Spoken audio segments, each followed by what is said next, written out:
Sejam muito bem-vindos ao nosso podcast. Nós somos o Pod Log. Eu sou a Isa. Eu sou a Mônica. Nós somos alunos do segundo Logística. E o nosso podcast está sendo patrocinado pela Velog, que são as nossas velas aromáticas 100% sustentáveis. Então escaneia já o QR Code, vai direto para o nosso site e já faça o seu pedido. Tem diversas essências e é por apenas R$ 10. Mas voltando para o foco do nosso Podlog, estamos aqui com uma pessoa muito incrível, com uma bagagem histórica grandiosa. Com vocês, Pedro!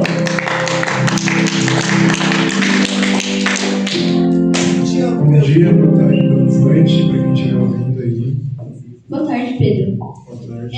O nosso tema de hoje é religiões, e principalmente religiões de matrizes africanas. E então vamos começar. Por que você acha que as religiões de origem africana são satanizadas ou consideradas algo ruins? Elas são consideradas alguma coisa ruim, uma coisa pejorativa. Isso se dá desde a época da abolição, desde a época da escravatura, desde o começo de tudo, desde que o Brasil é Brasil, quando as pessoas escravizadas são trazidas para cá de forma forçada e elas são impostas a fazer trabalhos específicos. E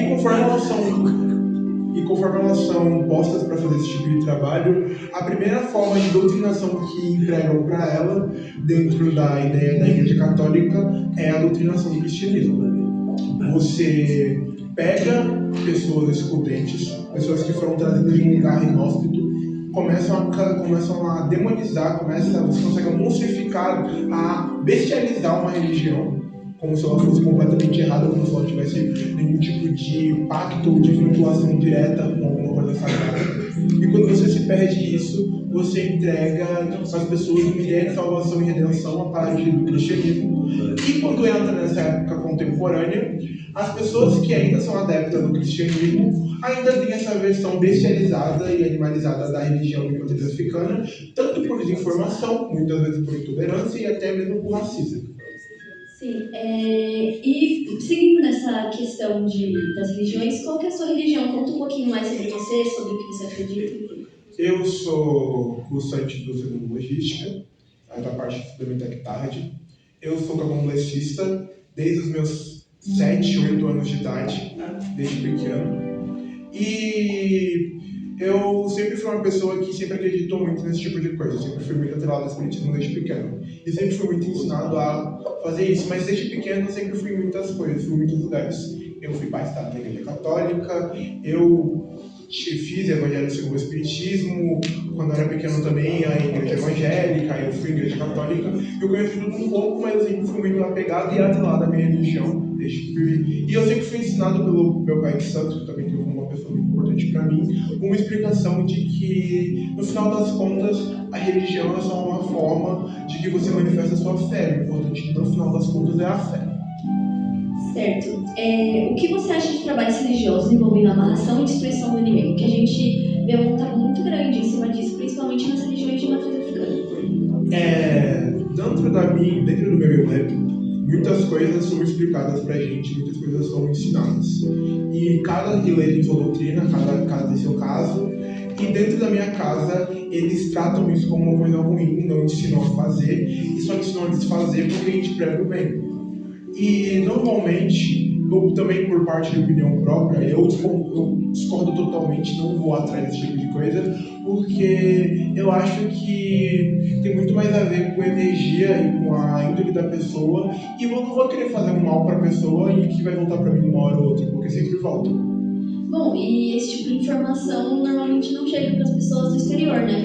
Por isso que a gente vê que um dos maiores preconceitos que as pessoas têm com religiões de matriz africana é com essa questão de achar que é coisa ruim, de falar que sempre é por um motivo ruim, e às vezes as pessoas simplesmente não vão atrás das informações. Olha, eu digo isso por parte de vivência e do que eu vi. Eu vi gente que foi para a igreja e dedicou sua vida inteira para a igreja evangélica, e a pessoa só se encontrou quando ela voltou, quando ela entrou no Candomblé. Coisas e problemas que a pessoa não conseguia resolver lá, ela foi para lá e conseguiu resolver. Porque às vezes não tem nem só a ver com a solução ou como a pessoa deposita. Às vezes o seu coração não está naquilo. A sua fé é muito grande, mas você não consegue colocar seu coração porque você não se encontra. E toda religião tem isso. Mas eu acredito que, pelo menos na minha religião, foi o caso onde eu mais vi as pessoas se acolherem para ensinarem, para pegarem o bem. Porque tem gente que, por muita falta de informação, fala e trata como se a gente fizesse muita maldade, mas muito pelo contrário. A minha religião como um todo, a gente trabalha muito com energia e principalmente com trabalho de limpeza. E por que você acha que é tão difícil para algumas pessoas elas respeitarem o que é diferente da fé delas? Eu acho que entra muito a partir do respeito próprio, do senso comum, e as pessoas confundirem liberdade de expressão com ofensa e também através de todo um viés histórico. Por quê? Tem gente que desde pequeno é ensinado a uma coisa específica e algumas, com todo respeito, é claro, todas as religiões, algumas religiões ensinam e pregam que certas coisas e certas atitudes que você tem são erradas e por a minha religião ou qualquer outra religião de matriz africana, de matriz islâmica ou outra tenham ideias ou ideais e ensinamentos diferentes, você trata o que é diferente como errado por desinformação e às vezes até por um próprio preconceito, que é uma coisa que vem de raiz, vem a pessoa é ensinada a não respeitar é que nem tem aquele termo do chuta que é macumba, esse tipo de coisa, chuta e a pessoa vem criando isso seja por desinformação, seja por desrespeito, seja pela própria pessoa que ensina ela. O que foi? Outra pergunta. Por que você acha que é tão difícil para algumas pessoas respeitarem o que é diferente da fé delas? Vem tanto às vezes de um berço familiar, às vezes de um berço religioso e também por todo um viés histórico que, assim, no papel o nosso país é laico. Isso é um fato. No papel, nosso país é laico e você pode cultuar o que você quiser, pode ter a religião que você quiser. Mas tem pessoas que, por conta de ensinamentos que a pessoa vem de casa ou dos próprios centros das religiões delas, como a igreja, esse é um ponto. Igreja é qualquer lugar que você cultue uma religião, só para explicar para vocês, não é nada atrelado especificamente para o cristianismo.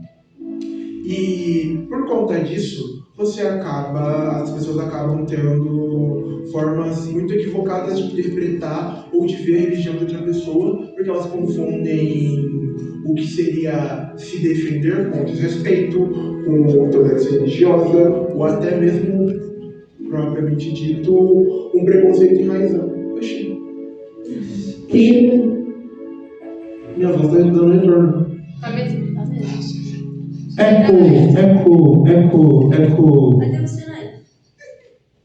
Fala de novo. Eco. Você acredita que as mídias acabam contribuindo mais com o preconceito ou elas acabam desconstruindo ele?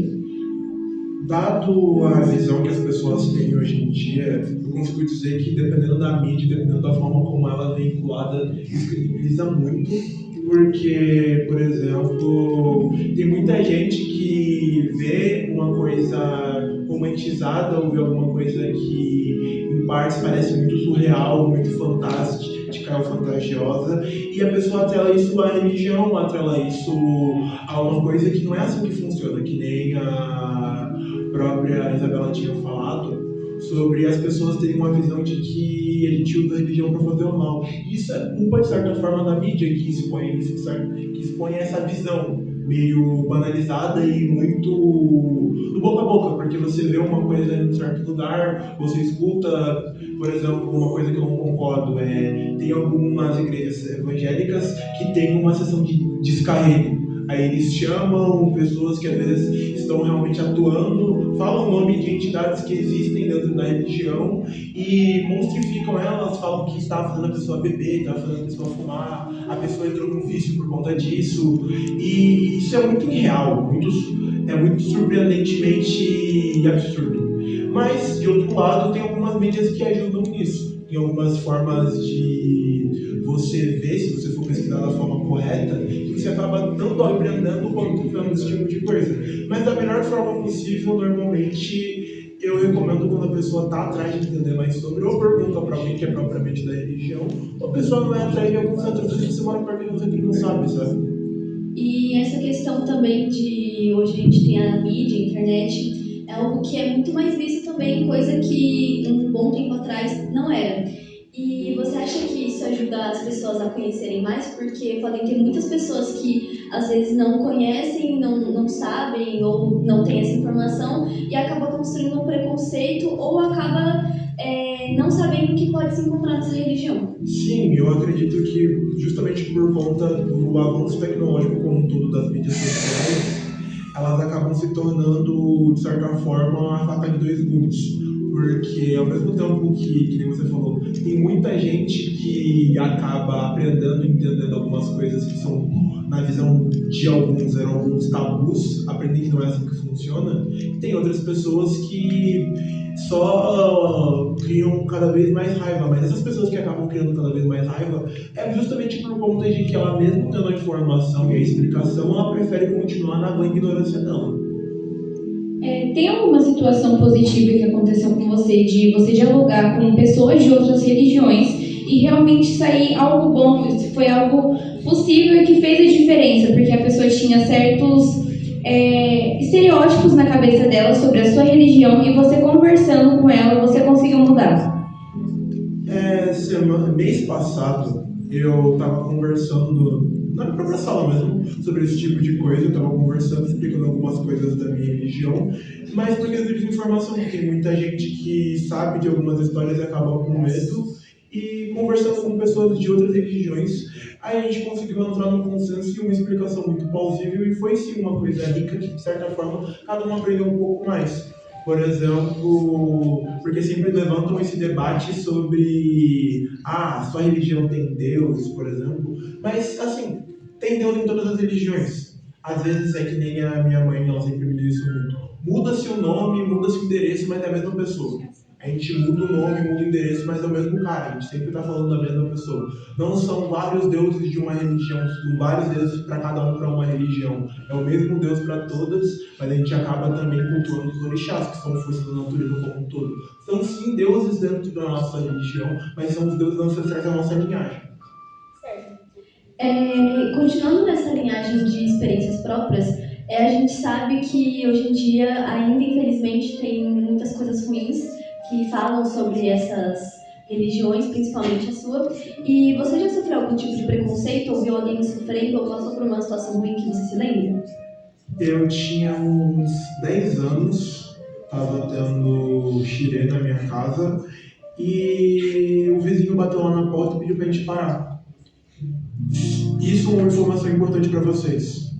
Existe um documento que você precisa ter para abrir um centro religioso, seja qual lá for a sua religião, e com esse centro religioso você pode ultrapassar a lei do psil, que é o máximo que você tem que, por exemplo, se você está abrindo uma casa de show, por exemplo, você também tem que ir atrás, porque a partir das 9h30, a partir das 10h30, tudo entra na lei do psil, podem ligar a polícia. O meu vizinho bateu na porta, falou lei do psil, e do outro lado, perto assim, um pouco mais pra frente, tinha outro lugar que também estava fazendo barulho, mas como eles eram uma pentecostal, não falou nada. Deu um tempo, a polícia encostou lá e pediram pra gente parar. Não aconteceu de agravar nada, de piorar a situação, porque a gente conseguiu conversar, mostrou o documento, tudo certo, mas quando eu era pequeno foi muito um choque, porque no meu ponto de vista isso nunca ia acontecer. Porque eu, como eu já falei, eu já fui muito igreja, mas era coisa de eu ir com a minha mãe, de voltar 11 horas e ninguém nunca reclamou do barulho. Mas com o tempo foi me explicado e me ensinado desse tipo de coisa, que as pessoas ainda veem isso, além de um tabu, acham que a gente está fazendo mal, então querem parar a todo custo. Na sua opinião, como a intolerância religiosa afeta a forma como as pessoas se enxergam e se sentem dentro de uma sociedade? Eu vou falar uma frase da minha mãe que explica isso muito bem. Dentro do terreiro, eu sou uma curandeira. Fora, as pessoas me tratam como bruxa. Isso simplesmente é a maior explicação possível. dentro do que você faz e de onde você faz, dentro da sua fé, se você faz uma coisa em específico e você faz isso muito bem, você é tratado de uma forma muito boa dentro da sua religião, mas da porta para fora as pessoas podem mal interpretar ou enxergar isso de forma errada. Por exemplo, o caso da incorporação. Tem gente que romantiza muito a incorporação, mas é uma das coisas que precisa de um preparo espiritual muito grande para você fazer e você precisa ter realmente uma cabeça muito boa. Mas tem gente que, no ponto de vista delas, isso é errado. Bestializa, você acaba tornando isso uma prática suja. E é isso, dentro da sua religião, as pessoas em sociedade às vezes acabam se enxergando como monstros, como pessoas estranhas, como gente perturbada, de bruxos, bruxas, justamente porque você foi ensinado e sabe fazer uma coisa em específico, coisa essa que dentro da sua religião é normal, é uma prática normal. Certo, e isso também ocorre porque a gente tem uma educação muito grande dentro da nossa sociedade, né? Principalmente nessa questão de religião, que acaba que por querer uma religião só, apesar de, como você disse, ser um estado laico, né, em nosso país, a gente sabe que não é muito bem assim, mas, enfim, na sua visão, hoje em dia, o respeito entre as religiões, principalmente de matrizes africanas, é algo que evoluiu ou você acha que é igualmente ruim há tempos atrás? Você diz entre elas ou de outras religiões? De outras religiões de fora e em relação a elas. Isso é um tópico até um pouco chamativo em falar, porque é muito disputado entre muitas formas. Porque tem gente de outras religiões, propriamente de matriz africana, que descredibilizam as outras por falta de informação, por puro desrespeito. Eu acredito que evoluiu muito porque dentro do Brasil a gente evoluiu porque parou de ser uma prática criminalizada. Porque se vocês não sabem, por lei, eu acho que depois da época da abolição da escravatura, por muito tempo, existia a lei da vadiagem, que enquadrava capoeira, terreiros de candomblé e umbanda e práticas que não fossem cristãs como heresia ou como propriamente vadiagem, porque eram práticas que eram feitas em áreas abertas e iam até altas horas da noite. E eu acredito que sim, evoluiu e, querendo ou não, está muito melhor. E essa questão da capoeira tem um negócio bem legal que você acabou não falando, mas enfim, que é da questão que eles tiveram que enquadrar a capoeira como uma dança para poder ser aceita, não aceita, mas poder ser praticada na nossa sociedade. Que a capoeira sempre foi dito como um rito. O que falta ainda para a gente viver num país onde todas as religiões são realmente respeitadas? Propriamente dito, respeito e informação. Porque a compaixão que eu tenho sobre você é a mesma compaixão que você tem que ter pelo próximo. Aí eu cito propriamente a Bíblia, que é amar o próximo como a ti mesmo. Você tem que aprender a respeitar o limite e a religião de outra pessoa, mesmo que você não saiba sobre. E se você tem alguma dúvida, pergunta, a pessoa não vai te crucificar por isso. E principalmente as pessoas aprenderem que, como a gente vive em sociedade, a gente tem que conviver com as diferenças do próximo e buscar ter informação. Não é sobre falar por aí e dizer bem as verdades ou propriamente mentiras ou informação da religião alheia. Buscar informação e saber o critério do que é senso, do que é respeito e até onde essa linha vai. Exato. E você tem alguma mensagem para o pessoal que está assistindo? Não tenham vergonha de quem vocês são e a quem vocês cultuam, principalmente se vocês estão falando sobre religião. A fé de vocês é o mais importante, e de novo eu cito a minha mãe, como a mesma fala, você pode fazer qualquer coisa desde que você coloque seu coração nisso. Tendo fé, não importa o que você cultue, o importante é isso, tá? A religião é o que a gente canaliza a nossa fé. A fé é o importante, a fé é o que move a gente, a fé é o que ajuda. E se você não tem uma fé, se você não acredita em nada, se você é ateu, tudo bem, mas acredite em você. Botar a fé em si mesmo é importante, de qualquer forma. E no fim, somos todos nós pelo mesmo propósito, pela mesma fé e pelo mesmo intuito de vida. Muito obrigada, Pedro, pela entrevista. Eu que agradeço. Bom, volte sempre que você quiser contar conosco também. E é isso, pessoal. Muito obrigada por estarem nos assistindo. Tchau, tchau.